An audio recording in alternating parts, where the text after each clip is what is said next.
জাতীয় মসজিদ বাইতুল মুকাররমের এই বারাকাপূর্ণ ঈদ মিলাদুন নবী সাল্লাল্লাহু আলাইহি সাল্লামের এই পবিত্র মঞ্চ থেকে তামাম দেশের আলেমদের প্রতি আমি আহ্বান জানাচ্ছি, আমরা ভেদাভেদ ভুলে যাব। ছোট ছোট মাসালা নিয়ে আমরা আর বিভেদ করব না। সব মুসলমান কালেকবার ভিত্তিতে এক হয়ে যাব। আলেমরা যদি এক হয়ে যায়, জালেমরা আর মাথা তুলে দাঁড়াতে পারবে না। আল্লাহর কোরআন পরিচালিত হতে আসেনি, পরিচালক হতে এসেছে। শাসিত হতে আসেনি, শাসক হতে এসেছে। পরাজিত হতে আসেনি, বিজয় হতে এসেছে। আল্লাহর দেয়া সুযোগ কাজে লাগাইয়া আগামী বছর অথবা তার পরের বছর নতুন যে নির্বাচন হবে, আলেম ওলামা ইসলাম ওলামা একমত হয়ে যাও, কোরআন বিজয়ী হয়ে যাবে। এই গভর্নমেন্ট এসেই শিক্ষা ব্যবস্থায় কেন হাত দিয়েছে? কারণ এই দেশের শিক্ষা ব্যবস্থাকে এতটা ধ্বংস করেছে, এই শিক্ষা ব্যবস্থায় যে পড়ে বড় হবে বরং আস্তিক না হয়ে নাস্তিক হয়ে বেড়ে উঠবে। রাসূলুল্লাহ সাল্লাল্লাহু আলাইহি ওয়াসাল্লাম হচ্ছেন আমাদের জন্য একমাত্র আদর্শ, মডেল, নামুজাজ, উসওয়া, কুদওয়া, আইডল। তিনি হচ্ছেন এমন এক মহান মানুষ, মানবিক যত গুণ আল্লাহ তাআলা সৃষ্টি করেছেন, তামাম দুনিয়ার সব মানুষের মাঝে যত উত্তম মানবিক গুণ আল্লাহ ছড়িয়ে ছিটিয়ে দিয়েছেন, নবী মুহাম্মদের ভিতরে আল্লাহ সবগুলোকে একসাথে করে দিয়েছেন। মেধা, প্রজ্ঞা, বিচক্ষণতা, বুদ্ধিমত্তা, প্রত্যুৎপন্নমতিত্ব, এক কথায় যত মানবিক গুণ থাকতে পারে, যত উত্তম বৈশিষ্ট্য থাকতে পারে, আল্লাহ আমাদের প্রিয় নবী মুহাম্মদুর রাসূলুল্লাহ সাল্লাল্লাহু আলাইহি ওয়াসাল্লামের ভিতরে সবগুলোকে একত্রিত করেছেন। সুবহানাল্লাহ। করে আল্লাহ তাআলা তাকে আমাদের সম্মুখে উপস্থাপন করে বললেন, লাকাদ কানা লাকুম ফি রাসূলিল্লাহি উসওয়াতুন হাসানা। তোমাদের জন্য রাসূলুল্লাহর জীবনেই আছে সর্বোত্তম আদর্শ।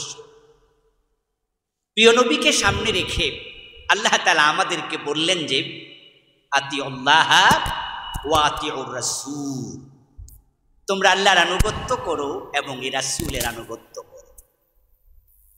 রাসূলুল্লাহ সাল্লাল্লাহু আলাইহি ওয়াসাল্লামের আনুগত্য যদি কোনো মানুষ করে, আল্লাহ তাআলা অন্য আয়াতে বলছেন, মান ইউতিউর রাসূলা ফাকাদ আতা আল্লাহ। যে ব্যক্তি রাসূলের আনুগত্য করলো সে যেন সরাসরি আল্লাহর আনুগত্য। আর যে ব্যক্তি রাসূলকে আনুগত্য করবে, আল্লাহ তাআলা পবিত্র কোরআন মাজিদে তার ব্যাপারে বলছেন, কুল ইন কুনতুম তুহিব্বুনাল্লাহ ফাত্তাবিউনি ইউহিব্বুকুমুল্লাহ ওয়া ইয়াগফির লাকুম যুনুবাকুম ওয়াল্লাহু গফুরুর রহিম। হে প্রিয় নবী, আপনি বলুন, তোমরা যদি আল্লাহকে ভালোবাসতে চাও, আল্লাহর ভালোবাসা পেতে চাও, আমি নবীকে অনুসরণ করো। আলোচ্য বিষয়, প্রিয় নবী মক্কা বিজয়ের পরে ইসলামী রাষ্ট্র কিভাবে বিনির্মাণ করলেন। এখন আমরা আজকে আলোচনা শুনব আর বাড়িতে গিয়ে ঘুমিয়ে থাকব। তাহলে কি রাসূলের অনুসরণ হলো? নবী মুহাম্মদুর রাসূলুল্লাহ সাল্লাল্লাহু আলাইহি ওয়াসাল্লাম ইসলামী রাষ্ট্র মদিনায় প্রতিষ্ঠিত করেছেন। 10টি বছর সেই ইসলামী রাষ্ট্রের তিনি প্রেসিডেন্ট ছিলেন। খন্দকার মাহবুব ভাই বলেছে তিনি আবার রাষ্ট্রের রাষ্ট্রপতি। আচ্ছা, রাসূল রাষ্ট্রপতি ছিলেন, এই মেসেজটা আজকেই কি আমরা জানি না আগেই জানি? তো নবী মুহাম্মদকে যদি বাংলার 92% মুসলমান অনুসরণ করত, তাহলে তো ধর্মনিরপেক্ষতার অনুসারীরা এদেশে রাষ্ট্রপতি হতে পারত না। রাসূলুল্লাহ সাল্লাল্লাহু আলাইহি ওয়াসাল্লাম প্রেসিডেন্ট ছিলেন। বাংলাদেশের লোকেরা এটা আগেই জানে। মক্কা বিজয়ের পরে তিনি ইসলামী রাষ্ট্রকে পরিপূর্ণতা দিয়েছেন। এই ওয়াজ আবুল কালাম আজাদ আজকে করবে আর আপনারা জানবেন, ব্যাপারটা কি তা? এটা সবাই জানে। প্রবলেম হলো এক জায়গায়, আমরা জানি কিন্তু অনুসরণ করি না। রাসূলুল্লাহ সাল্লাল্লাহু আলাইহি ওয়াসাল্লাম একাই রাষ্ট্রপ্রধান ছিলেন না। উনি ইন্তেকাল করার পরে উনি ইন্তেকাল করলেন সোমবারে। আপনারা জানেন যে ওনাকে দাফন করা হয়েছে মঙ্গলবার দিবাগত রাতে তথা বুধবারে। সূর্য যখন ডুবে যায় তখন কিন্তু নতুন দিবসের আগমন ঘটে। আল্লাহর হাবিব সাল্লাল্লাহু আলাইহি ওয়াসাল্লাম ইন্তেকাল করলেন সোমবার। সোমবারে সাহাবায়ে কেরাম ওনাকে দাফন করলেন না। অথচ প্রিয় নবী সাল্লাল্লাহু আলাইহি ওয়াসাল্লামের কথা ছিল, বক্তৃতা ছিল, নির্দেশনা ছিল, তিনটি কাজ তোমরা দেরি করো না। একটা হলো কোনো বিবাহের উপযুক্ত মেয়ের যদি যোগ্য পাত্র পাওয়া যায় বিয়ে দিতে দেরি করা যাবে না। যখন কোনো মানুষ মারা যায় তাকে দাফন করতে দেরি করো না। রাসূলুল্লাহ বলছেন যদি সে ভালো মানুষ হয় তাহলে তাকে তার উত্তম জায়গায় পৌঁছিয়ে দাও, আর যদি লোকটা খারাপ হয় কাঁধ থেকে বোঝা নামিয়ে দাও। দুজনে যখন ঝগড়া হয় তখন তাদের মাঝে মিলমিশ করে দিতে দেরি করো না। যে নবী সাহাবাদেরকে যেই কথা বলতেন সাহাবারা সেটাই মানত, এক চুল হেরফের করতেন না। তারা প্রিয় নবীকে কবর দিতে দেরি করলেন, সোমবারে কবর দিলেন না। মঙ্গলবার পুরাটা দিন চলে গেল, কবর দিলেন না। দিবাগত রাতে, তাও মধ্যরাতিতে, মা আয়েশা থেকে বর্ণিত হাদিসে পাওয়া যায়, তিনি বলছেন এশারের নামাজের পরে আমরা আল্লাহর হাবিবকে মাটি দেয়ার আওয়াজ শুনে বুঝছি উনাকে দাফন করা হচ্ছে। সাহাবায়ে কেরাম রাসূলের কথা দেরি করো না কবরস্থ করতে, এটা তারা আমল করেননি। কেন? কারণ প্রিয় নবী সাল্লাল্লাহু আলাইহি ওয়াসাল্লাম ইন্তেকালের সময় ওনার পরবর্তী প্রেসিডেন্ট খলিফা নির্ধারণ করে যাননি। সাহাবায়ে কেরামের কাছে প্রিয় নবীকে দাফন করার চেয়েও পরবর্তী খলিফা নির্ধারণ করার গুরুত্বটা বেশি ছিল। সোমবার পুরাটা দিন তারা কে পরবর্তী প্রেসিডেন্ট খলিফা হবে তা নিয়ে আলোচনা করতে করতে পুরা সোমবার শেষ হয়ে গেল। আল্লাহর হাবিবের পরে আবু বকর সিদ্দিক রাদিয়াল্লাহু তাআলা আনহু খলিফা হলেন, রাষ্ট্রপতি। আবু বকরের পরে হযরত ওমর, ফারুক আজম ওমর রাদিয়াল্লাহু তাআলা আনহুর পরে হযরত ওসমান, ওসমানের পরে হযরত আলী। 30 বছর 4 খলিফা। তারা মসজিদেরও ইমাম ছিলেন, রাষ্ট্রেরও প্রধান ছিলেন। রাসূলুল্লাহ নিজে রাষ্ট্রপতি, 4 খলিফা রাষ্ট্রপতি। কিন্তু মুসলমানরা রাসূলের ইসলামী রাষ্ট্র, 4 খলিফার ইসলামী রাষ্ট্রের ইতিহাস জানে, কিন্তু অনুসরণ করতে রাজি হয় নাই। না হওয়ার কারণে 53 বছরের বাংলাদেশ ইসলামী শাসন কায়েম হয় নাই।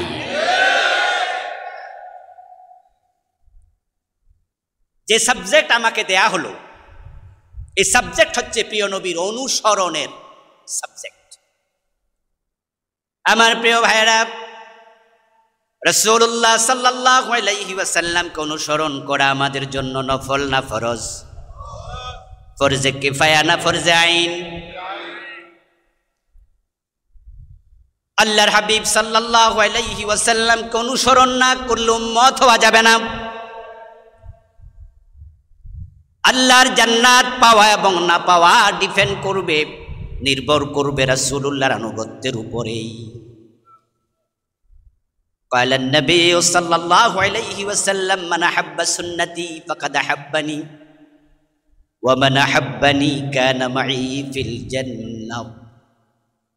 আল্লাহর হাবিব বলছেন যে ব্যক্তি আমার সুন্নাহকে ভালোবাসে সেই মূলত আমি নবী মুহাম্মদকে ভালোবাসে, আর যে আমার সুন্নাহকে জীবনে ধারণ করে ভালোবেসে জীবন কাটাবে কানা মাই ফিল জান্নাহ, সে আমি নবীর সাথে আল্লাহর জান্নাতে ঢুকবে। আমরা তো আল্লাহর জান্নাতে সবাই যেতে চাই, ঠিক না? এই যে আয়োজন আল্লাহর জান্নাত পাওয়ার জন্যই। আল্লাহর জান্নাতে যেতে হলে প্রিয় নবীকে অনুসরণ করা আবশ্যক, এটা ফরজ। قال النبي صلى الله عليه وسلم كل امتي يدخلون الجنة। প্রিয় নবীজি বলেন আমার সব উম্মত জান্নাতে যাবে, ইল্লা মান আবা, তবে যে অস্বীকারী সে জান্নাত পাবে না। কিলা মান আবা ইয়া রাসূলুল্লাহ, প্রশ্ন করা হলো হে আল্লাহর নবী অস্বীকার কে করলো, কোন উম্মত অস্বীকারী? রাসূলুল্লাহ জবাব দেন মান আতাআনি দাখালাল জান্নাতা ওয়া মান আসানি ফাকাদ আবা, যে আমি নবী মুহাম্মদকে অনুসরণ করবে সেই হবে জান্নাতি, যে আমাকে অনুসরণ করবে না সে অস্বীকারী, তার কপালে জান্নাত নেই। রাসূল সাল্লাল্লাহু আলাইহি ওয়াসাল্লামকে অনুসরণ করার উপরে আপনার আমার জান্নাত নির্ভর করছে। অনুসরণ করবেন জান্নাত, অনুসরণ করবেন না জান্নাত মিলবে না।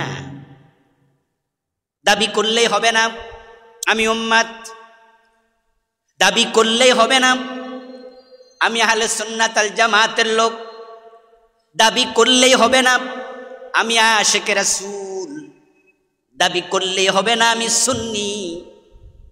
এগুলো দাবি করার বিষয় নয়, রাসূলকে অনুসরণ করে বাস্তব জীবনে এগুলো দেখানোর বিষয়। এজন্য প্রিয় নবী বলছে মান আহাব্বা সুন্নতি ফাকাদ আহাব্বানি, রাসূলকে মানতে হবে, অনুসরণ করতে হবে।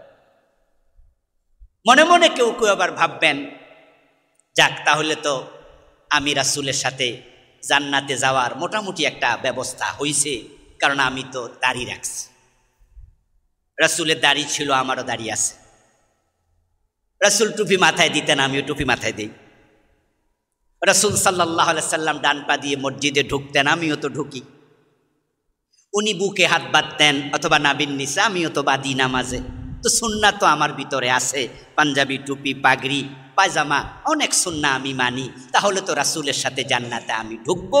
আপনি ভাবতে পারেন প্রিয় ভাই, হ্যাঁ যদি আপনার জীবনে রাসূলুল্লাহ সুন্নাহ পাওয়া যায়, আপনি সত্যিকার অর্থেই আহলে সুন্নাহ হন, তাহলে আপনাকে রাসূল বলছে কানা মাই ফিল জান্নাহ, সে জান্নাতে ঢুকবে, কোনো সন্দেহ নাই। কিন্তু আপনি কি দাড়ি টুপি পাজামা পাঞ্জাবি এটাকেই শুধু সুন্নাহ ভাবেন, এর বাহিরে কি সুন্নাহ নাই? সুন্নাহ কি জীবনে খণ্ডিত হবে নাকি পুরা জীবনে হবে? রাসূল সাল্লাল্লাহু আলাইহি সাল্লামকে অনুসরণ করতে হবে জীবনের সব জায়গায়, বটম থেকে টপ পর্যন্ত, ব্যক্তি জীবন থেকে আন্তর্জাতিক বলয় পর্যন্ত, পাকঘর থেকে সংসদ পর্যন্ত আমরা থাকবো যেখানে রাসূলের অনুসরণ থাকা লাগবে সেখানে। প্রিয় নবী সাল্লাল্লাহু আলাইহি ওয়াসাল্লাম কোরআনের বাহিরে নিজের জীবনে সামান্যটুকু চলেন নাই, কোরআনের বাহিরে কোনো কথা তিনি বলেন নাই, ওহির বাহিরে বলতেন না, ওহির বাহিরে চলতেন না। রাসূল যেমন ওহী অনুসরণ করেছেন সেই ওহী আমাদের কাছেও আছে না নাই? তারাকতু ফীকুম আমরাইন লান তাদিল্লু মা তামাসসাকতুম বিহিমা কিতাবাল্লাহি ওয়া সুন্নতি। প্রিয় নবীর ইসলাম হলো পূর্ণাঙ্গ, আল্লাহর ইসলাম পূর্ণাঙ্গ, আর আমাদের জীবনে ইসলাম হলো অর্ধেক, কারো 25% ইসলাম, কারো 50%, কারো 75%। আলহামদুলিল্লাহ আল্লাহর এমন কিছু বান্দাও আছে যারা জীবনে 100% ইসলাম মানতে রাজি হয়ে বসে আছে। ওই ইসলাম মানার পথে চলতে গিয়ে জেল জুলুম অত্যাচার যাই চালানো হোক চুল পরিমাণ সরে নাম, পূর্ণ ইসলাম মানতে গিয়ে হাসতে হাসতে পাশির মঞ্চে যেত তারা রাজি হয়ে যায়। ইসলামকে তারা পূর্ণাঙ্গ জীবন বিধান হিসাবে গ্রহণ করেছে। আল্লাহর বক্তব্য হলো বিসিলমি কাফা, কনসেপ্ট আপনি নিন প্রিয় ভাই, কনসেপ্ট নিন। এত আশেকে রাসূল বাংলাদেশে, এত সুন্নি জনতা বাংলাদেশে। আচ্ছা, শিয়া বাংলাদেশে কয় পার্সেন্ট আছে? আমরা যত পাসপোর্ট বানাই, আমাদের ভোটার আইডি হয়, আমাদের বিভিন্ন পরিচয় হয়, সেখানে লেখা থাকে সুন্নি মুসলিম বা শিয়া। আমরা যে সুন্নির গড়ে দাগ দেই, আমার মনে হয় বাংলাদেশে শিয়ার পার্সেন্টেজ 1 হবে না, 1% হবে না, হয়তো 0 তারপরে হবে। এত মানুষ সুন্নি, তাহলে এই দেশ আল্লাহর ওহী দিয়ে কেন চলে না? এতে বোঝা গেল পুরা জীবনে ওহী মানতে সুন্নিরাই রাজি হয় নাই। তারা খণ্ডিত ইসলাম পেয়ে খুশি, অথচ আল্লাহর বক্তব্য দুখুলু ফিস সিলমি কাফা, ইসলামে পুরা ঢোক। ইসলামী রাষ্ট্র রাসূল মক্কা বিজয়ের পরে প্রতিষ্ঠিত করেছেন, ব্যাপারটি তা নয়। মক্কার বিজয়ের পরে তিনি পূর্ণতা দিয়েছেন। মূলত ইসলামী রাষ্ট্রের গোড়া পত্তন হয় হিজরতের পর থেকে। সুবহানাল্লাহ পড়েন। মক্কা বিজয়ের পরে তো কোরআনের আয়াত নাজিল হয়েছে অল্প কয়টা। মক্কা বিজয়ের আগেই তো কোরআনের অধিকাংশ নাজিল হয়ে গেছে। অধিকাংশ ফৌজদারি বিধান মক্কা বিজয়ের আগে এসেছে। রাসূল সাল্লাল্লাহু আলাইহি ওয়াসাল্লামের জীবনে যত জিহাদ ছিল, 27টিতে তিনি সেনাপতি ছিলেন। মক্কা বিজয়ের পরে জিহাদ হয়েছে মাত্র 2টা, হুনাইন এবং তাবুক। বাকি মক্কা বিজয় সহ 25টা তো আগেই হয়ে গেছে। আল্লাহর হাবিব মদিনা হিজরত করার পরেই তো পৃথিবীর প্রথম লিখিত সংবিধান, দি চার্টার অফ মদিনা, ইসলামের প্রথম লিখিত কনস্টিটিউশন তিনি লিখেন হিজরতের পরপর। আউস, খাজরাজ, বনু নজির, বনু কোরাইজা, বনু কায়নুকা সব মানুষকে সাথে নিয়ে তিনি মদিনা একটি শান্তিপূর্ণ রাষ্ট্র প্রতিষ্ঠিত করলেন। হিজরতের পর মক্কা বিজয়ের পরে মক্কা সহ টোটাল আরব অঞ্চলে ইসলামকে পূর্ণতা দিয়েছেন। ইসলামী রাষ্ট্র কেন এস্টাবলিশ করা লাগলো? কারণ হচ্ছে কোরআন যদি পরিপূর্ণ কায়েম করতে চান, ইসলামী রাষ্ট্র কায়েম না করলে পূর্ণ কোরআন কায়েম করা যাবে না। কারণ কোরআন মাজিদের এমন কিছু বিধান আছে যেগুলো ইসলামী রাষ্ট্রের সাথে ডিরেক্ট সম্পৃক্ত। যেমন আপনারা যারা এখানে আছেন সবাই তো বুদ্ধিমান মানুষ, বলুন তো, চোর ধরে হাত কাটা এই বিধানটা আল্লাহর কোরআনে আছে না নাই? চোর ধরে হাত কাটা রাষ্ট্রের জন্য এটা নফল না ফরজ? ফরজ। এই 52 বছর বা 53 বছরের বাংলাদেশে এই ফরজ বিধানটা কি আমরা একদিন কায়েম করতে পেরেছি? কারণ ইসলামী রাষ্ট্রের অনুপস্থিতি। অথচ শুনুন, রাসূলুল্লাহ সাল্লাল্লাহু আলাইহি ওয়াসাল্লামের সময় একজন মহিলা চোর ধরা পড়ল। আল্লাহর হাবিব বললেন তার হাত কেটে দাও। ওই মহিলা ছিল বিবাহিতা, সম্ভ্রান্ত বংশের নারী। রাসূল সাল্লাল্লাহু আলাইহি ওয়াসাল্লামের পালক পুত্র হযরত যায়েদ, ওনার ছেলের নাম ছিল ওসামা। আল্লাহর হাবিব তাকে খুব বেশি মহব্বত করতেন। হযরত ওসামা ইবনে যায়েদ রাদিয়াল্লাহু তাআলা আনহু অন্যান্য সাহাবার পরামর্শের আলোকে প্রিয় নবীর কাছে গিয়ে বললেন, ইয়া রাসূলুল্লাহ, এই মহিলার হাত না কেটে অন্য কোনো শাস্তি দেয়া যায় কিনা, একটু বিবেচনা করুন। হযরত ওসামার পরামর্শ শুনে প্রিয় নবীজি সাল্লাল্লাহু আলাইহি ওয়াসাল্লাম রেগে গেলেন। ওনার চেহারা লাল হয়ে গেল। সাহাবাদেরকে ডেকে তিনি একটি ভাষণ দিলেন, খুতবা দিলেন। ওই খুতবার মাঝে প্রিয় নবীজি বলছেন, আমার সাহাবারা, ওই মহিলা নয়, আমার মেয়ে ফাতেমা যদি চুরি করত, আমি নবী মুহাম্মদ ফাতেমার হাতটাও কেটেই।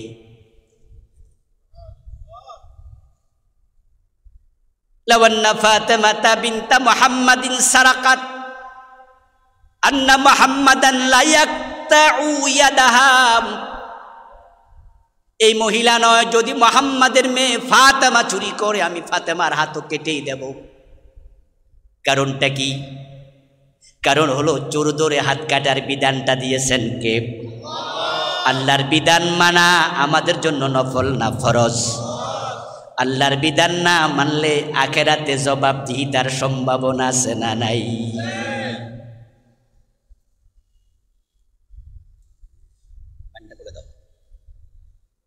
রাসূলুল্লাহ সাল্লাল্লাহু আলাইহি ওয়াসাল্লাম বলতেছেন, আমি আমার মেয়ের হাত কেটে দেব। এবার ও সুন্নি মুসলমান বাংলাদেশের, আপনাদের কাছে আমি প্রশ্ন রাখি, 53 বছরের বাংলাদেশে আপনারা চোরের একদিনও হাত কাটলেন না। যদি আমার নবী বেঁচে থাকতেন তিনি আপনাদের মতো থাকতেন না, চোরের হাত কাটতেন। তো সেই সুন্নাহর অনুসরণের ব্যাপারে আখেরাতে রাসূলের সামনে কি জবাব দেবেন একটু চিন্তা করা দরকার আছে না নাই?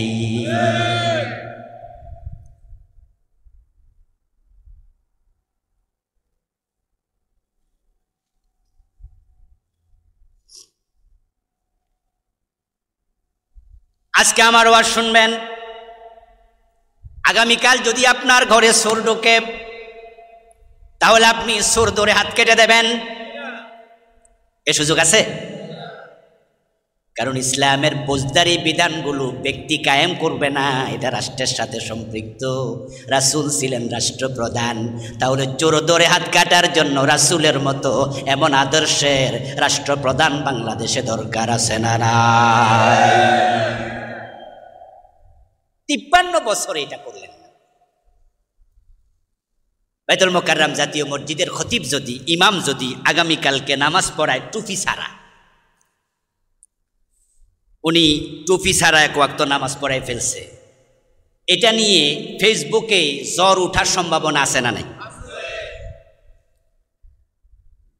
আচ্ছা, টুপি মাথায় দেয়া কি ফরজ না সুন্নাহ? সুন্নাহ মুআক্কাদা না সুন্নাহ নাফিলা? এই যে আমি টুপি খুলছি, গুনাহ হয়ে গেছে? এর মানে হচ্ছে এটা এমন একটা সুন্নাহ যেটা দিলে সওয়াব আছে, না দিলে কোনো গুনাহ নাই। কিন্তু চোর ধরে হাত কাটা সুন্নত না ফরজ? ফরজে কিফায়া না ফরজে আইন? 53 বছর চোর ধরে হাত কাটলো না, এই নিয়ে সুন্নি মুসলমানরা ফেসবুকে জ্বর তুলছে কয়দিন।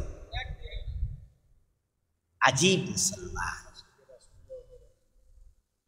আজীব ইসলাম, আজীব কনসেপশন। ফারুক আজম ওমর রাদিয়াল্লাহু তাআলা আনহুর সন্তান আবু শাহামা যুদ্ধের মাঠে গেল। যুদ্ধটা সংগঠিত হয়েছে তৎকালীন মিশরে। ওখানকার গভর্নর ছিলেন হযরত আমর ইবনুল আস রাদিয়াল্লাহু তাআলা আনহু। যুদ্ধের ময়দানে যুদ্ধ চলাকালে পিপাসা লাগলো, পানি পান করার জন্য তাঁবুর ভিতরে গেলেন হযরত আবু শাহামা। গিয়ে দেখেন একটা মশকের মাঝে খেজুর ভিজানো। খেজুর যদি ভিজিয়ে রাখে খেজুরের মাঝে একটু লালিমা তৈরি হয়, পানিতে হালকা মিষ্টি মিষ্টি ভাব আসে, এটার নাম হলো নাবিজ। এটা শরবত, এটা খাওয়া জায়েজ। কিন্তু যদি এই নাবিজ 2 দিন 3 দিন 5 দিন লম্বা সময় ধরে ভিজানো থাকে, ওটার মাঝে মাদকতা তৈরি হয়, তার নাম খমর, মদ। এটা খাওয়া হারাম। এখন নাবিজ কখন খমর হয় সেটা যাচাই করার জন্য সেটা নাইরা সাইরা দেখা লাগে। নাবিজ হলো পাতলা, খমর হলো একটু গাঢ়। নাবিজের গায়ের মাঝে ফেনা থাকে না, খমরের গায়ের মাঝে ফেনা তৈরি হয়।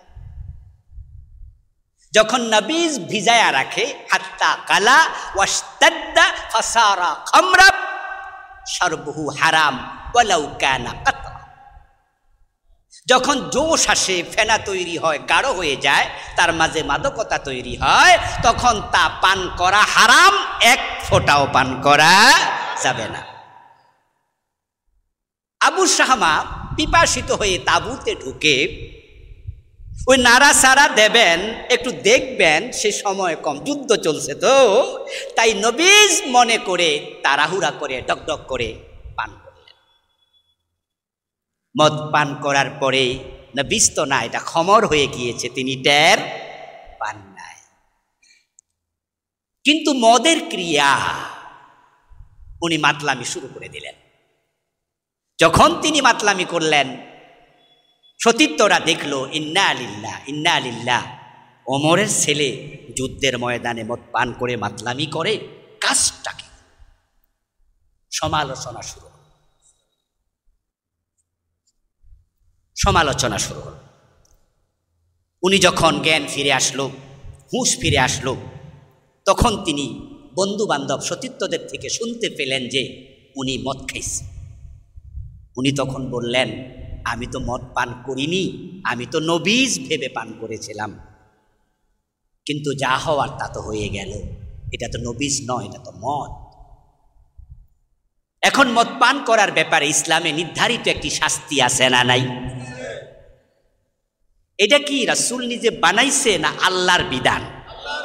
মা ইয়ানতিকু আনিল হাওয়া ইন হুয়া ইল্লা ওয়াহয়ুন ইউহা। আমার রাসূল বানায়া একটা কথা বলেন নাই, সুবহানাল্লাহ। প্রতিটা কথা আল্লাহর ওহী, যা বলেছেন সব ওহী। মদের বিধান কোরআনে সরাসরি নাই যে এত বেদ দাও, কিন্তু হাদিসে আছে।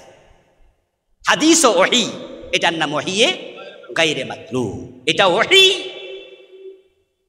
আল্লাহর হাবিবের বিধান, মদ পান করলে বেত লাগাতে হবে। এ নিয়ে সাহাবাই কেরামের মাঝে দুরকম বক্তব্য পাওয়া যায়। কোন কোন সাহাবী বলেছেন 80 বেত, কোন কোন সাহাবী বলেছেন 40 বেত প্রিয় নবী থেকে আসছে। তবে হযরত ওমরের সময় তিনি 80 বেতের প্রাধান্য দিয়ে রাষ্ট্রীয় সার্কুলার জারি করে দিয়েছেন, মদ পান করলে তাকে 80 বেত দিতে হবে। আবু শামা ভাবলেন, বাড়ি যদি ফিরে যাই, বাবা ওমর রাগী মানুষ, যখন তিনি শুনবেন আমি যুদ্ধের ময়দানে মদ পান করেছি, নিশ্চয়ই তিনি আমাকে ছাড়বেন না। তাহলে বাবার হাতে মাইর না খাইয়া এই মাইর অন্যের হাতে খাওয়াই। মদিনায় আর ফিরলেন না, তিনি চলে গেলেন আমর ইবনে আস রাদিয়াল্লাহু তাআলা আনহুর কাছে, যিনি মিশরের গভর্নর। রাসূলুল্লাহ সাহাবী আমর ইবনে আস গায়ের জামাটা খুলে দিয়ে বললেন, চাচা, অপরাধীর চেহারা নিয়ে বাবার সামনে মদিনায় হাজির হতে চাই না। আমি মদ পান করে ফেলেছি, বুঝিনি, তবে মানুষ তো দেখে ফেলেছে, তাই আল্লাহ রাসূলের বিধান আপনি কার্যকর করে দিন।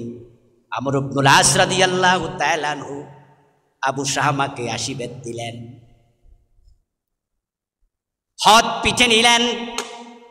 হাত পিঠে নিয়ে মদিনায় ফিরলেন। এর মাঝে ওমরের কান পর্যন্ত মেসেজ তো চলে গেল। হযরত ওমর আবু শাহমাকে দেখে প্রশ্ন করলেন, এই বেটা, যুদ্ধের মাঠে মদ পান করলি, কাজটা ভালো করলি নাকি? এদিকে আয়। আবু শাহমা জানে বাবা বেত হাতে নিতে পারে, তাই গায়ের জামাটা খুলে বাবার দিকে পিঠ ফিরে বলেন, বাবা, আমর ইবনে আস চাচা আমাকে হদ কায়েম করেছে, অপরাধীর চেহারা নিয়ে তোমার সামনে আসি নাই, অপরাধের কাফারা আমি মিশরে রেখে এসেছি। হযরত ওমর খুশি হয়ে গেলেন, খুব ভালো করছো, তোমাকে কয় বেত দিছে? আমি তো সার্কুলার করেছি 80 বেত। আবু শাহমা বলে, বাবা একটাও কম দেয় না, 80টাই দিছে। হযরত ওমর বললেন, একজন সাক্ষী লাগবে, আমি নিজের মনটাকে তৃপ্ত করতে চাই। আমার সার্কুলার আমার ছেলের ব্যাপারেও আমার গভর্নর ছাড় দেয়নি, পরিপূর্ণ কার্যকর করেছে, আমি আনন্দিত হয়েছি, তবে একজন সাক্ষী যদি তুমি উপস্থাপন করো। আবু শাহমা জবাব দেন, বাবা সাক্ষী পাবো কই? চাচা আমর ইবনে আস যখন আমাকে বেত্রাঘাত করেন, উনি ঘরের দরজা লাগাইয়া তারপরে বেত্রাঘাত করেছে, সেখানে আমি এবং উনি ছাড়া আর কেউ ছিল না। ওমর রাদিয়াল্লাহু তাআলা আনহুর চেহারা লাল হয়ে গেল, সাথে সাথে চিঠি লিখলেন, আমর ইবনে আস মদিনায় আসো, তাড়াতাড়ি চিঠি পাওয়ার পরে দেরি করা যাবে না। আমর ইবনে আস রাদিয়াল্লাহু তাআলা আনহু মদিনায় আসলেন। হযরত ওমর আমর ইবনে আসকে প্রশ্ন করলেন, ইসলামের ফৌজদারি বিধান কায়েমের সিস্টেম রাসূল আমাদেরকে ঘরে দরজা বন্ধ করে হুদুদ কায়েম শিখাইছে না মানুষের সামনে শিখাইছে? বলো আমর ইবনুল আস জবাব দেন, আল্লাহর বিধান কায়েম হবে মানুষের সামনে। আল্লাহ তাআলা সূরা নূরে বলেছেন, ওয়ালিয়াশহাদ আযাবাহুমা তাইফাতুম মিনাল মুমিনিন।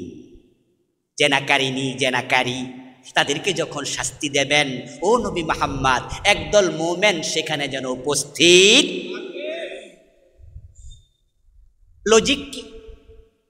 লজিক হলো যারা অপরাধ করে তারা শাস্তি পেয়ে অপরাধ থেকে নিবৃত্ত হবে, আর যারা দেখবে তারা শাস্তি দেখে অপরাধ করার সাহস আর করবে না। ইসলাম কত সুন্দর! তাহলে আমর ইবনুল আস, তুমি যদি এটা জানো, তাহলে আমার ছেলেকে 80 বেত দেওয়ার সময় ঘরের দরজা বন্ধ কেন করেছ সে জবাব দিতে হবে। আমার রাসূলের সিস্টেম তুমি চেঞ্জ কেন করলে? আমর ইবনুল আস রাদিয়াল্লাহু তাআলা আনহু জবাব দেন, আমিরুল মুমিনিন, আপনার ছেলে আবু শাহামা ছাড়া আজ পর্যন্ত আমি যত লোকের পিঠে বেত্রাঘাত করেছি, যত হুদুদ আমি কায়েম করেছি, আমি সব প্রকাশ্যে করেছি, ঘরের দরজা বন্ধ করে করি নাই। কিন্তু যখন আবু শাহামাকে বেত্রাঘাত করার জন্য আমি চাবুক হাতে নেব, তখন আমার চোখে আপনার এই চেহারা ভেসে উঠেছে। হায়রে আমিরুল মুমিনের ছেলে, মানুষের সামনে পিটাইলে হযরত ওমরের আত্মসম্মান নষ্ট হবে। আপনার ছেলেকে যদি আমি পিটাই, মানুষের সামনে আপনার পার্সোনালিটিতে লাগতে পারে। এই জন্য আমি ভাবলাম যে 80 বেত দেয়া আনা জরুরি। আপনার ইজ্জতের দিকে তাকাইয়া আমি ঘরের দরজা বন্ধ করে আল্লাহর কসম একটাও কম দেই নাই, 80টাই দিছি। হযরত ওমর বললেন, অপরাধীর পিতৃ পরিচয় থাকে না। আল্লাহর নবীর সুন্নাহর মাঝে সামান্য হেরফের, এটা সহ্য করা হবে না, তোমার বিচার বাতিল, আবার 80 বেত দিতে হবে। আবু শাহামাকে আবারও 80 বেত দেওয়া। কবি নজরুল চমৎকার ভাবে বলেছিলেন, মদ্যপানের অপরাধী প্রিয় পুত্রকে নিজ করে মেরেছ দোররা, মরেছে পুত্র তোমারই চোখের পরে। এই বেত্রাঘাতের পরে আবু শাহামা আর বেশি দিন বেঁচে থাকেননি। কোন ঐতিহাসিক বলেছেন 15 দিন বেঁচে ছিলেন, কেউ 1 মাসের কথা বলেছেন, কেউ আরো কম বেশি বলেছেন। আবু শাহামা এরপর অসুস্থ হলেন, কেউ বলেছেন যে স্বাভাবিক অসুস্থতায় তিনি মারা গেছেন, কেউ বলেছেন না, ডাবল বেত্রাঘাতে তিনি অসুস্থ হয়েছেন। এবং তার অসুস্থ অবস্থায় হযরত ওমর ছেলেকে দেখতে গেলেন। আবু শাহামাকে দেখতে গিয়ে কপালে চুমু দিয়ে বললেন, ইয়া বুনাইয়া কাইফা আনতা, হে আমার কলিজার টুকরা ছেলে, কেমন আছো? তখন আবু শাহামা জবাব দেন, ইয়া আবাতি তাকতুলুনি, বাবা, আমার প্রিয় বাবা, আপনি জিজ্ঞাসা করছেন আমি কেমন আছি, অথচ আপনি তো আমাকে বাইরাইয়া পিটাইয়া আপনি আমাকে মেরে ফেলছেন। ওমর জবাব দেয়, ইযা লাকাইতা রাব্বাকা ফাখবিরহু ইন্না ওমরা কাদ আকামানিল হাদ্দা। ও আমার কলিজার টুকরা আবু শাহামা, যদি তুমি অসুস্থতায় মরে যাও, আল্লাহর সাক্ষাৎ হলে আল্লাহর কাছে জানাইয়া দিও, শরীয়তের বিধানের ব্যাপারে আমার বাবা ওমর আমাকেও সামান্য ছাড় দেয় নাই। এবার আপনাদের কাছে আমার প্রশ্ন, বাংলাদেশে মাদক আছে না নাই? আচ্ছা, 80 বেতের আইন এই 53 বছরে কয়দিন কায়েম করছেন? ইমাম সাহেবের মাথায় টুপি নাই, সমালোচনার জ্বর উঠে যাবে ফেসবুকে। এই টুপি মাথায় না দিলে নামাজ ক্ষতি হয় না, নামাজের কিচ্ছু হয় না, গুনাহ হয় না। হ্যাঁ, টুপির গুরুত্ব আছে, আমরা টুপির গুরুত্বকে ছোট করছি না, টুপি সুন্নাহ, কিন্তু না দিলে কি নামাজ বাতিল হবে? এটা কি ফরজ? এটা কি ওয়াজিব? কিন্তু এই সুন্নাহ যখন আমি মাথায় দেব না, আমাকে নিয়ে সমালোচনা হবে। যেমন আজকের মাহফিলে যদি আমি সারাক্ষণ টুপি খুলে ওয়াজ করতাম, ফেসবুকে ছবি দিয়ে কালকে লেখা শুরু হইতো যে উনি কি ওয়াজ করলো, সুন্নাহই মানে না, অথচ এটা নফল, এটা নিয়ে জ্বর ওঠে। কি মদ পান করলে 80 বেত দেয়া, আর এত শক্ত বিধান, 53 বছর বাংলাদেশে চলছে না, তা নিয়ে ফেসবুকে জ্বর ওঠে না। এতে বোঝা গেল ইসলামের মূল কনসেপ্ট আমরা বুঝতে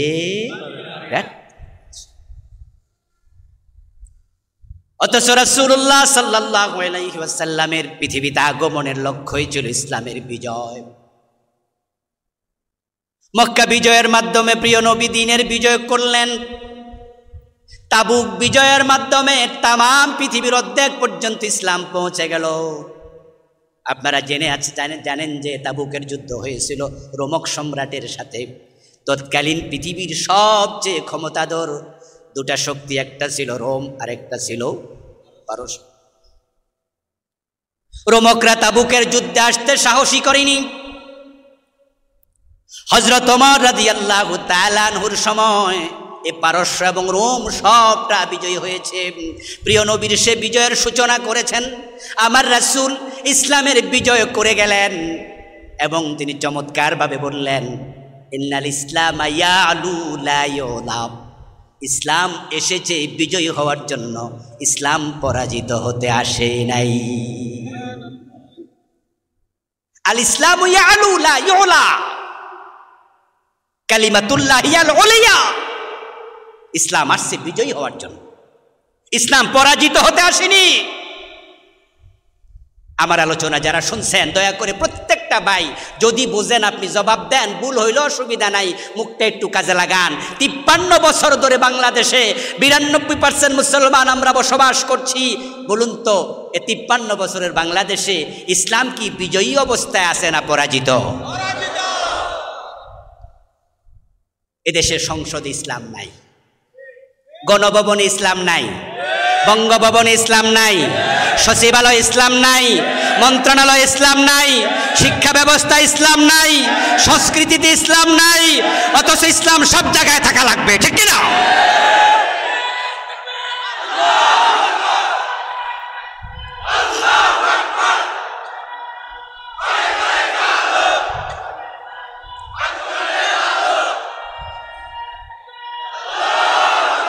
আমার প্রিয় ভাইয়েরা, আল্লাহর নবীকে আল্লাহ দুনিয়ায় পাঠিয়েছেন ইসলামের বিজয়ের জন্য। রাসূলুল্লাহ সাল্লাল্লাহু আলাইহি সাল্লামের জীবনের প্রধানতম লক্ষ্যই ছিল দ্বীনের বিজয় করা। এই কথাটা আল্লাহ তাআলা কোরআন মাজিদের 3টি সূরাতে বলেছেন। আরে ভাই, মক্কা যখন বিজয় হয়ে গেল, সুবহানাল্লাহ পড়েন, কি লাভ! বিজয় যে কত আনন্দ, বিজয় যে কত আনন্দ। বিজয়ের আগ পর্যন্ত আল্লাহর ঘর কাবার ভিতরে মূর্তি ছিল, ঠিক না? আরে বিজয় আর পরাজয় যে কি জিনিস। রাসূলুল্লাহ সাল্লাল্লাহু আলাইহি ওয়াসাল্লাম যখন হুদায়বিয়ার সন্ধি থেকে মক্কায় না পৌঁছে ফিরে আসলেন সন্ধি করে, পরের বছর 7ম হিজরিতে প্রিয় নবীজি সাল্লাল্লাহু আলাইহি সাল্লাম উমরাতুল কাদা আদায় করার জন্য মক্কায় গিয়েছেন। সন্ধিতে সত্য ছিল তিনি সেখানে 3 দিন অবস্থান করতে পারবেন। প্রিয় নবীজি মক্কায় গেলেন, 3 দিন মক্কায় অবস্থান করলেন। 3 দিনে ফরজ নামাজ কত ওয়াক্ত বলেন না ভাইরা? প্রতিদিন কত ওয়াক্ত?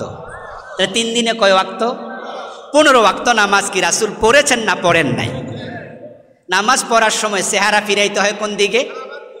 ফাওয়াল্লি ওয়াজহাকা শাতরাল মসজিদিল হারাম। আচ্ছা, রাসূল যখন এই 15 ওয়াক্ত নামাজ কাবার দিকে ফিরে পড়লেন, তখন ওই কাবার ভিতরে মূর্তি আছে না নাই? ওই মূর্তি কি সরাইতে পারছে? এই হলো পরাজিত অবস্থার ধরন, কিছুই করার নাই।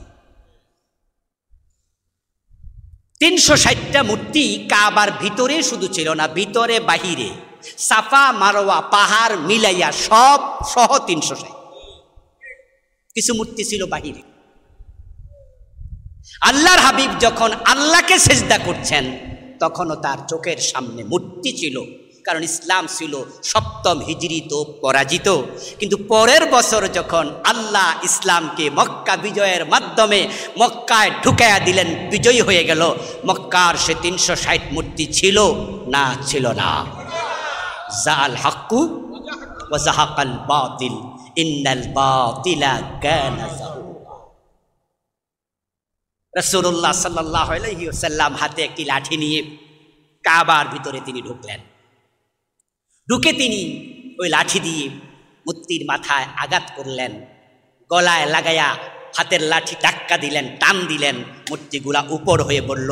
প্রিয় নবী তিলাওয়াত করছিলেন, জা আল হাক্কু, সত্য এসেছে, ওয়া যাহাকাল বাতিল, বাতিল চলে গেছে। সুবহানাল্লাহ। ইন্নাল বাতিলা কানা যাহুকা, বাতিল থাকতে আসেনি, বাতিলকে চলে যেতেই হবে। আপনারা একটু বলুন তো প্রিয় ভাইয়েরা, অন্ধকার দূর করার জন্য আলো দরকার আছে না নাই? জাআলা যুলুমাতি ওয়ান নূর, কোরআনে আল্লাহ তাআলা বলেছে জাআলা যুলুমাতি ওয়ান নূর। আল্লাহ বলছেন তিনি অন্ধকার বানাইছেন এবং আলো বানাইছেন। অন্ধকারকে আগে বলেছেন, কারণ হচ্ছে অন্ধকারই আগে বানাইছে, আলো আসার পর অন্ধকার পালিয়ে যায়। ইসলাম হলো আলো, আল ইসলামু নূরুন ওয়াল কুফরু যুলুমা। আল্লাহর হাবিব দ্বীনের বিজয় করলেন, আলহামদুলিল্লাহ, ইসলাম প্রতিষ্ঠিত হয়ে গেল। এখন বাংলাদেশে এই যে কোথাও ইসলাম নাই, অনিসলামওয়ালারা, ধর্মনিরপেক্ষতার ধ্বজাধারীরা, ইসলাম বিদ্বেষীরা, এই দেশের রাম এবং বামেরা যারা নিজেদেরকে ধর্মনিরপেক্ষতাবাদী বলছে, তারা আসলে ধর্মনিরপেক্ষতাবাদী না, বরং প্রত্যেকটাই ধর্ম বিদ্বেষী। তারা ইসলামকে সব জায়গা থেকে নির্মূলের জন্য পরিকল্পনা হাতে নিয়ে এমন আগাইছে, আগাইতে আগাইতে আমাদের স্কুলের সিলেবাসে শরীফ শরীফার গল্পের নাম দিয়া তারা আমাদের দেশে সমকামিতার সাপ্লাই দেওয়ার ষড়যন্ত্র পর্যন্ত করেছে। শিক্ষা ব্যবস্থা ইসলাম শেষ করে দিয়েছে। শিক্ষা ব্যবস্থা, নতুন গভর্নমেন্ট, বর্তমান অন্তর্বর্তীকালীন সরকার আসলো, আপনারা দেখেছেন, এসেই তারা আগের শিক্ষা কারিকুলামকে স্থগিত করেছে, পরিবর্তন শুরু করে দিয়েছে। কারণটা কি? কারণটা কি? এই গভর্নমেন্ট এসেই শিক্ষা ব্যবস্থায় কেন হাত দিয়েছে? কারণ এই দেশের শিক্ষা ব্যবস্থাকে এতটা ধ্বংস করেছে, এই শিক্ষা ব্যবস্থায় যে পড়ে বড় হবে বরং আস্তিক না হয়ে নাস্তিক হয়ে বেড়ে উঠবে।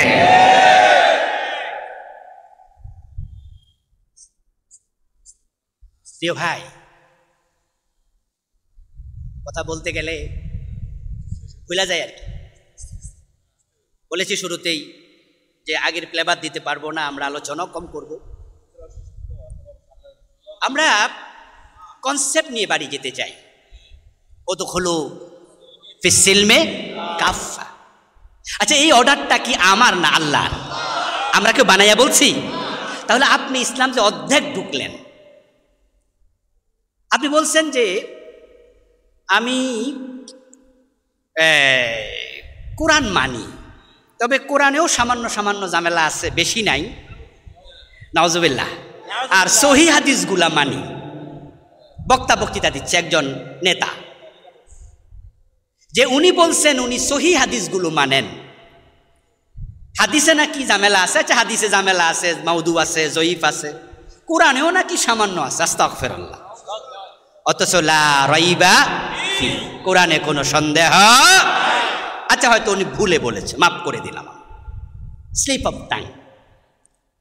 কিন্তু আমার বিনয়ের সাথে উনার কাছে এবং এই চিন্তা যারা লালন করছেন পুরা জাতির মাঝে সবার কাছে আমার একটা প্রশ্ন, সহি হাদিস যদি মানেন, চোর ধরে হাত কারো, ডাকাত ধরে শুলে দাও, মদ পান করলে 80 বেত লাগাও, জেনা করলে পাথর মারো, কোরআন এবং সহি হাদিস এগুলো আছে না নাই?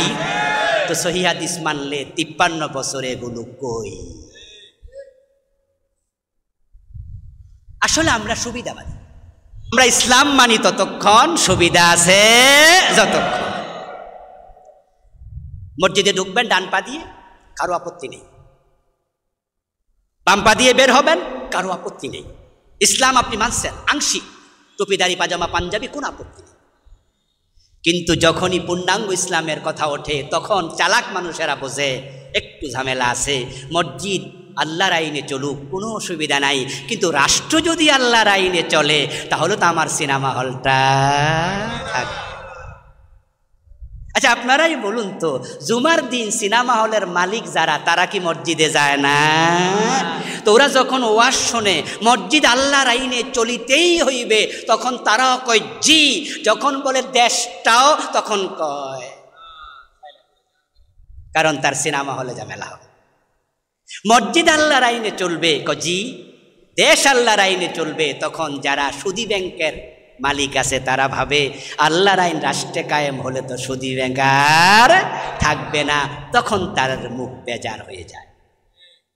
প্রিয় ভাইয়েরা আমার, অথচ আল্লাহর বিধান হচ্ছে যে আপনি থাকবেন যেখানে আল্লাহর আইন থাকতেই হবে। আলা লাহুল খালকু ওয়াল আমর, সাবধান, সৃষ্টি যার, আইন চলবে। প্রিয় নবীজিকে আল্লাহ তাআলা পাঠালেন কেন? তিনি কোরআন মাজিদের 3টি সূরাতে বলেছেন। সূরা সাফ আয়াত নাম্বার 9, সূরাতুল ফাতহ আয়াত নাম্বার 27, সূরাতুত তাওবা আয়াত নাম্বার 33।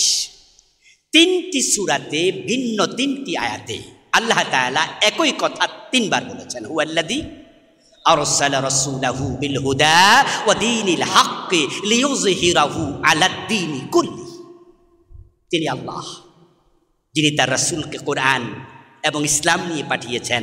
উদ্দেশ্য হলো তিনি মানুষের যত মতবাদ আছে, মন গড়া বিধান আছে, আইন আছে, আদিয়ানে বাতেলা আছে, সবগুলোর উপরে আমার নবী ইসলামকে বিজয় করে দেবেন। প্রিয় নবী মক্কা বিজয়ের মাধ্যমে, তাবুক বিজয়ের মাধ্যমে ইসলামের বিজয় করে তাম আরব ভূখণ্ডের বিশাল অংশে ইসলামকে প্রতিষ্ঠিত করেছেন। আসুন আমরা আমাদের আল্লাহর দেয়া সুযোগটা এবার কাজে লাগাই। আলহামদুলিল্লাহ, আলহামদুলিল্লাহ, 53 বছর পরে আল্লাহ বাংলাদেশের মুসলমানদের হাতে নতুন একটা সুযোগ দিয়েছেন। এমন সুযোগ আমরা এই 53 বছরে পাই নাই। আপনারাই বলুন তো বর্তমান অন্তর্বর্তীকালীন সরকার যদি সিদ্ধান্ত নেয় গণভোট দিয়া নতুন সংবিধান লিখবে, সেই সুযোগও আছে না নাই? এই সুযোগ এই 53 বছরে আমরা দ্বিতীয়বার আর 72তে সংবিধান লেখা হয়েছে, দেশ স্বাধীন হওয়ার পরের বছর। তারপর থেকে সংবিধান প্রয়োজনে বিভিন্ন ধারা উপধারা পরিবর্তন হয়েছে, কিন্তু সম্পূর্ণটা বাতিল করে দিয়ে নতুন করে লেখার কথা কোনো গভর্নমেন্ট ভাবতে পারে নাই। কিন্তু বর্তমান সরকার চাইলে সরাসরি আল্লাহর কোরআনটাকে সংবিধান ঘোষণা দিতে পারে। সে সুযোগ আছে, আল্লাহর দেয়া সুযোগ। 53 বছর যারা দেশ চালালো, তারা যদি আল্লাহর কোরআন দিয়ে চালাতো তাহলে তাদের ব্যাপারে আমাদের কোনো অভিযোগ ছিল না। আমাদের এই আলোচনা কি তাদের সাথে শত্রুতার কারণে না আল্লাহর আইনের বিধানের কারণে? আল্লাহর কিছু বিধানকে তারা এই দেশে বাস্তবায়িত হতে দেয়নি। কোরআন এখানে পরিচালিত, তারা হয়ে গেছে পরিচালক। কোরআন এখানে শাসিত, তারা হয়ে গেছে শাসক। কোরআন এখানে পরাজিত, তারা ছিল বিজয়ী। কিন্তু আল্লাহর কোরআন পরিচালিত হতে আসেনি, পরিচালক হতে এসেছে। শাসিত হতে আসেনি, শাসক হতে এসেছে। পরাজিত হতে আসেনি, বিজয়ী হতে এসেছে।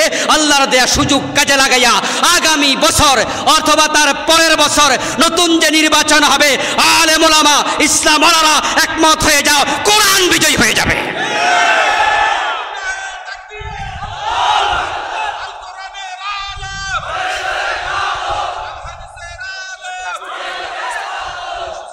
আমার প্রিয় ভাই, আমার ভাইয়েরা, আচ্ছা কোরআন মাজিদকে বিজয় করলে লাভ না লস?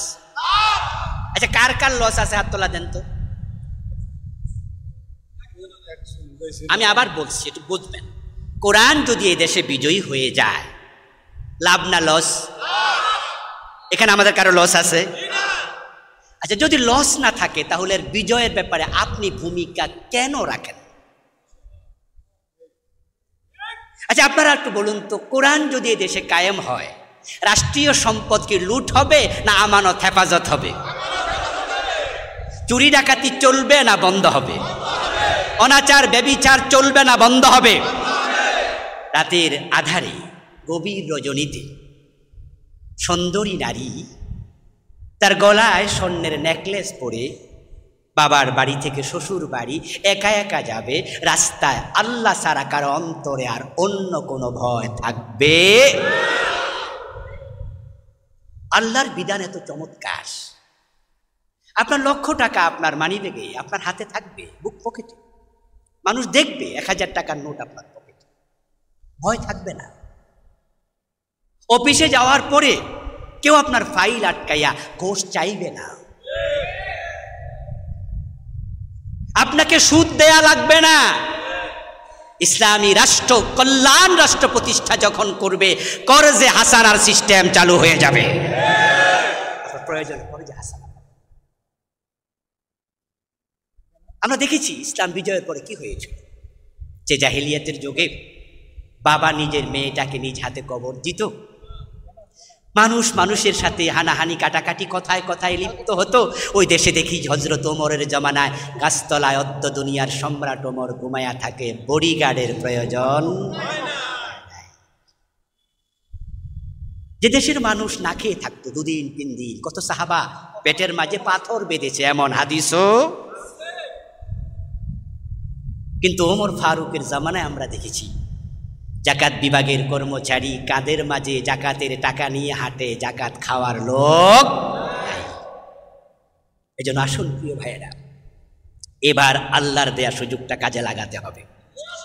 আলেম ওলামারা ভেদাভেদ ভুলে ঐক্যবদ্ধ হওয়া লাগবে, ঠিক আছে?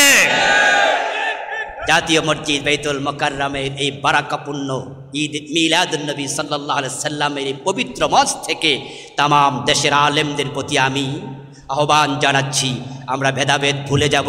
ছোট ছোট মাসালা নিয়ে আমরা আর বিভেদ করব না। সব মুসলমান কালেকবার ভিত্তিতে এক হয়ে যাব। আলেমরা যদি এক হয়ে যায়, জালেমরা আর মাথা তুলে দাঁড়াতে পারবে না। আলেমরা যদি এবার এক হয়ে যেতে পারে, এমন গণজোয়ার ইসলামের পক্ষে উঠবে যেটা আমরা কল্পনাও করতে। কারণ ধর্মনিরপেক্ষতার রাজনীতি 53 বছর মানুষ দেখেছে। আমরা আগাতে পারলে আগামী 5 বছর ইসলাম দেখতে চায় মানুষ। আল্লাহ তুমি তৌফিক দান করো, বলেন আমিন। হাযা মা ইনদি ওয়াল ইলমু ইনদাল্লাহ আলাইহি তাওয়াক্কালতু ওয়া ইলাইহি উনীব। আল্লাহ হাফিজ। আমাদের খন্দকার আল্লামা মাহবুবুল হক ভাই দোয়া করবেন, ওনার দোয়া